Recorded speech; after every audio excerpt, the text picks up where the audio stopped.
전에 이제 잠언 1장에서 9장까지 말씀을 보았습니다. 그리고 이제 다른 말씀들을 쭉 보다가 이제 오늘부터 다시 10장부터 이제 잠언을 보게 되겠는데요. 이 잠언은 전체 31장으로 되어 있습니다. 그 가운데 1장에서 9장까지의 말씀은 아버지가 아들에게 주는 교훈, 지혜라고 하는 주제에 따른 그 교훈을 담화 형식으로 적어 놓은 잠언들입니다.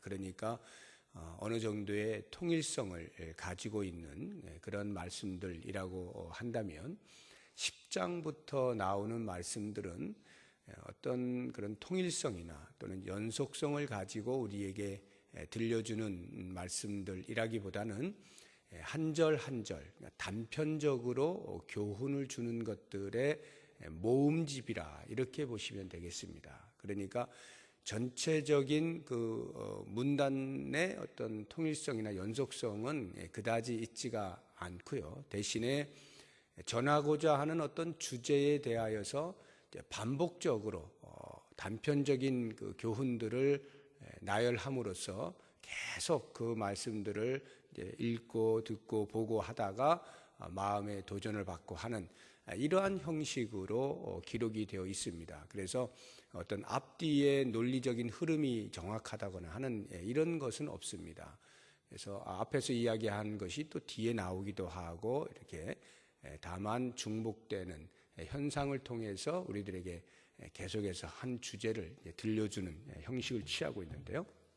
그 중에서도 이 이제 10장부터 약 15장 정도까지 이렇게 나오는 말씀들은 두 개의 그 대조되는 의미의 단어들을 대꾸적으로 우리들에게 표현을 해주고 있어요. 예를 들면 지혜와 미련함 또는 지혜로운 사람과 미련한 사람 또는 지혜로운 자의 삶과 미련한 자의 삶, 악인과 의인, 신본주의적으로 사는 사람과 인본주의적으로 사는 사람, 이런 등등의 그 반어적인 의미를 대꾸적으로 해서 그들의 태도가 어떠하고 또 그 태도로 말미암는 현상이나 결과들은 어떠하냐라고 하는 것들을 이제 쭉 나열을 해놓으면서 우리들에게 교훈을 하고 있습니다.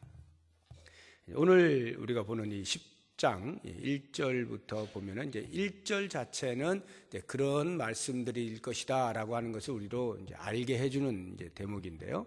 솔로몬의 잠언이라 지혜로운 아들은 아비를 기쁘게 하거니와 미련한 아들은 어미의 근심이니라. 해서 지혜로운 자와 미련한 자에 대하여서 이제 대조적으로 보여주고 있죠.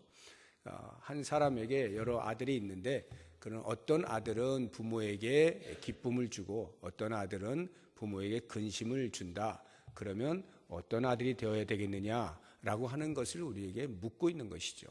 그것은 뭐 몰라서 묻고 있는 것이 아니고 또 대답할 줄 모르는 것을 기대하면서 말하는 것도 아니고 누구나 다 알 수 있는 것이지만 실제로 삶 속에서 그렇게 잘 살지 못하는 것에 대한 경각심을 일으키고 또 한 번 더 마음에 새겨라 하는 이제 그런 차원에서 이렇게 이제 우리들에게 들려주고 있는 것입니다. 그러니까 지혜롭게 살아야 한다라고 하는 것은 이제 누구나 다 아는 것인데 그것을 계속 어떤 비교들을 통해서 대조되는 비교를 통해서 들려줌으로써 반드시 그렇게 살아야 되겠다라고 하는 다짐을 이끌어내는 것입니다.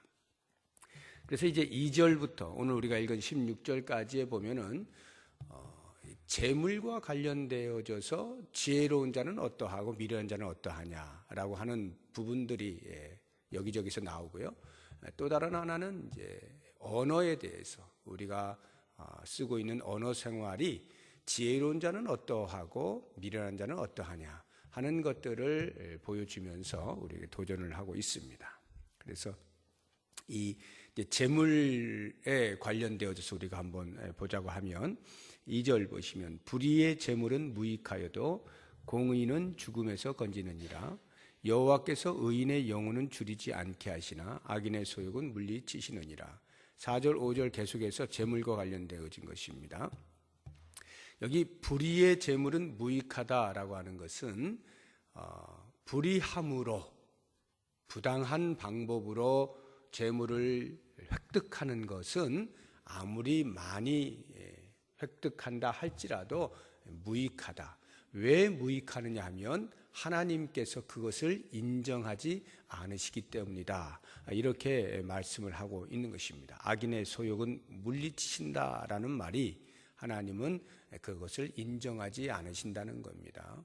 우리의 삶에서 어떤 일시적인 풍요를 누릴 수 있고 편안함을 누릴 수는 있어요.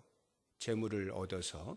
그러나 그것이 불의한 방법으로 한 것이라고 할 때 하나님 앞에서는 도무지 인정을 받지 못하는 것이 되는 것입니다.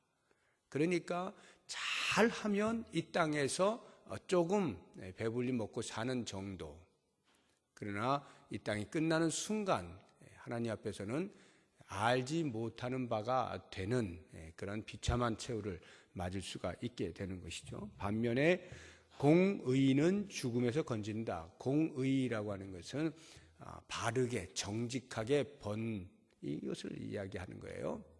비록 소득이 많지 않다 할지라도 하나님의 말씀에 따라서 부끄러움 없이 그렇게 최선을 다해서 정직하게 그렇게 번 것에 대하여서는 비록 이 땅에서는 혹시 좀 불편하고 그리 배가 부르지 못하게 살 수 있을런지는 몰라도 저 세상에 가면 하나님께서 그것을 인정하시고 하나님께서 그들의 삶을 책임지신다라고 하는 이런 말씀들을 주고 있는 것입니다.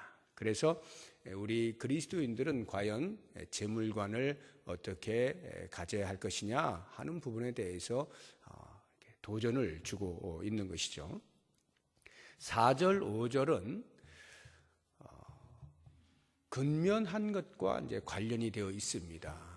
혹시라도 하나님 앞에 기도만 하면 아무것도 안 하고 감나무 아래서 입 벌리고 있으면 감이 떨어지는 일이 있어서 하나님께서 나를 먹여 살리셨다라고 하는 이런 엉뚱한 잘못된 재물관을 갖지 말아라 하는 겁니다. 손을 움직여서 부지런히 노력하여 그 노력한 열매를 얻는 것이 맞다라고 하는 것입니다. 4절 보시면 손을 게으르게 놀리는 자는 가난하게 되고 손이 부지런한 자는 부하게 되느니라. 여기 손이 나오죠. 앞에 그 게으르게 놀리는 자의 손은 이 손은요 언어적으로 보면은 이렇게 쥐어져 있는 손입니다. 쥐어져 있는 손. 그런데 뒤에 부지런하게 움직이는 그 손은 펴 있는 손이에요. 열심히 움직이는 것을 의미하는 것인데요. 그래서 그렇게 게으르게 아무것도 안 하면서 살 수 있지 않을까라고 하는 생각들을 버리라 하는 것이고요. 부지런하게 움직여서 정당하게 자기의 노력의 대가를 얻어라라고 하는 것입니다. 그래서 5절을 보면 여름에 거두는 자는 지혜로운 아들이나 추수 때에 자는 자는 부끄러움을 끼치는 아들이니라. 이 말씀이 이제 우리나라의 이 상황으로 하면 약간 이해가 안 될 수가 있는 것인데 여름에 거둔다는 게 뭐냐라는 겁니다. 근데 이제 그 이스라엘로 이렇게 보자고 하면 이게 이제 추수 때예요. 그러니까 같은 말을 하고 있는 겁니다. 여름에 거두는 자, 그러니까 추수 때에 이런 추수 때에 거두는 자는 지혜로운 아들이나 추수 때에 자는 자는 부끄러움을 끼치는 아들이다. 이 말의 의미는 추수 때에 거둘 것이 있도록 이미 앞에서부터 씨를 뿌리고 김을 메고 하는 그 부지런함이 있는 사람은 추수 때에 거둘 것이 있는 거예요. 이게 지혜로운 것이라는 거예요. 그런데 추수 때에 막상 거두려고 하는데 거둘 것이 없다는 말은 그 이전에 전혀 준비하지 않았다. 일을 하지 않았다는 것이죠. 이게 이제 게으름, 미련한 것이다 라고 하는 것이고요. 그래서 우리는 언제나 부지런함으로 자기의 입에 들어갈 먹을 것을 위하여 일을 해야 하는 그러한 근면한 삶을 이제 사는 것이 지혜다라고 하는 것을 알 수가 있습니다. 또 하나 이제 재물과 관련해서는 제일 뒷부분에 15절 16절에 보면 부자의 재물은 그의 견고한 성이요 가난한 자의 궁핍은 그의 멸망이니라. 의인의 수고는 생명에 이르고 악인의 소득은 죄에 이르느니라. 이것도 역시 마찬가지로 여기 15절에 부자의 재물은 이라고 할 때 이 부자라고 하는 것은 지혜자의 이런 말입니다.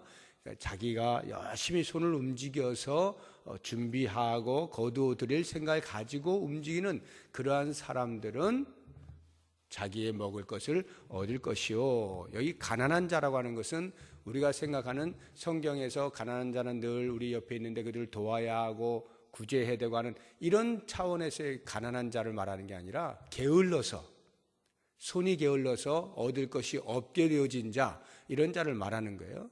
그런 자의 궁핍은 그의 멸망이다 라고 하면서 의인의 수고는 생명에 이르고 악인의 소득은 죄에 이르느니라. 즉 의롭게 정직하게 바르게 돈을 버는 자는 그것으로 자신의 삶을 영위하고 뿐만 아니라 하나님께도 인정을 받고, 악인의 소득은 아무리 많이 벌고 적게 벌고와 관계없이 멸망에 이르게 되는 것, 하나님께로부터 인정을 받지 못한다라고 하는 것을 다시 반복적으로 말씀해 주고 있습니다. 그리고 이제 6절부터 14절까지에 나오는 말씀은 우리의 언어 생활과 관련되어진 잠언입니다. 이 전체를 통합해서 요약해서 말씀을 드린다고 하면 언어에는 사람을 살리는 언어가 있고 사람을 죽이는 언어가 있다 하는 것입니다. 그리고 공동체를 분열시키는 언어가 있고 하나로 모으는 언어가 있다, 이렇게 말씀을 하고 있습니다. 11절 경우 보시면 의인의 입은 생명의 샘이라도 악인의 입은 독을 머금었느니라. 의인의 입은 생명의 샘, 의인의 입에서 나오는 말들을 통하여서 사람들이 유익을 얻고 그 사람의 말을 듣고자 하고 그 말을 통하여서 힘을 얻고 다시금 앞으로 나아갈 용기를 얻고 주저앉았다가도 일어설 힘을 얻게 되어지는 이러한 것이, 반면에 악인의 입은 독을 머금었다. 악인의 입, 미련한 자의 입, 그 입에서 나오는 말들을 통해서 사람들을 힘들게 만들고 마음에 상처를 주고 용기를 꺾어버리고 하는 이러한 언어도 얼마든지 있을 수 있다는 것입니다. 어떠한 언어를 쓰는 것이 지혜로운 자이냐라고 하는 것을 우리에게 질문하고 있는 것이죠. 12절도 보면 미움은 다툼을 일으켜도 사랑은 모든 허물을 가리느니라. 그 공동체 안에서 미워하는, 다투는 이러한 언어들, 분열시키는 그러한 언어들, 그것으로 공동체가 와해되도록 하는 이런 언어들을 쓰는 사람이 있는가 하면 사랑은 모든 허물을 가리느니라. 비록 그 공동체가 완전하지 않아도 그 안에서 서로에 대하여서 허물을 덮어주는 지혜로운 말들을 통해서, 사랑에 기반한 말들을 통해서 그 공동체를 더 든든하게 세워가는, 이것이 지혜로운 언어 생활이다라고 하는 것이죠. 이러한 말씀들을 우리가 볼 때 우리가 이것을 모르지 않습니다. 다 알지만 또 반복해서 듣고 또 듣고 또 듣고 하면서 지금 나의 언어 생활은 어떠해 왔는가라고 하는 것을 돌아보는 계기를 삼는 거죠. 그래서 혹시라도 내 언어 생활에서 생각지 못하게 어떠한 그러한 말들을 한 것이 기억이 나면 그것을 내려놓고 하나님, 저로 지혜로운 말을 하면서 살 수 있게 해주십시오 라고 기도하는 것이 오늘 우리가 이와 같은 말씀을 듣는 목적이 되는 것이고요.